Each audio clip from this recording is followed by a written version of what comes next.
دا جالبه ویرونکي خبرونه دي. په پیل کې د نړۍ په مختلفو سیمو کې اور لګېږي پرته له دې چې پوه شي دلیل یې څه ده. اوس نوي ساینسپوهان وایي چې دا اورونه د دې لامل لګېږي چې اوس نړۍ په ګرمېدو ده او دا هر ځای کې دا اورونه ولګېږي، نو کېدای شي یو وخت ټوله نړۍ اور واخلي. انګلستان کې په سترو فارمونو کې دهقانان اوسېږي. مثلا په 3 جریبه ځمکه کې یو دهقان د خپلې کورنۍ سره اوسېږي چې هلته په خپله ځمکه کې کښت کوي.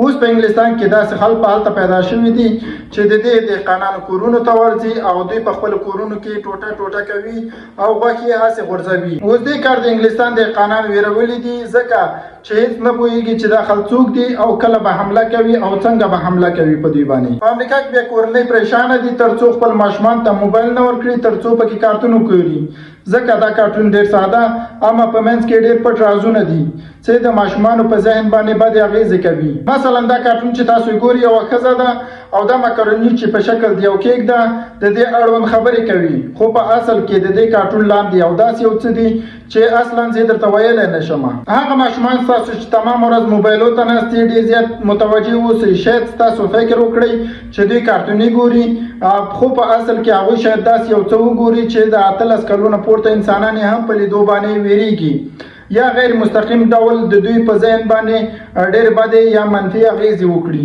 یو بېنومه یوټیوب چینل په امریکا کې پیدا شوی ده چې ګوډۍ لري او دا ګوډۍ چې هر چاته په کمنټ کې رپلی ورکړله نو د هغه سړي به موټر ټکر کېږي یا به هم کور سوځېږي.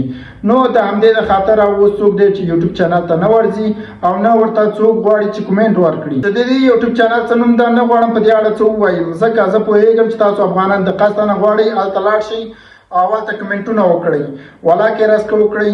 نه غواړم چې تاسو باندې څه وسي.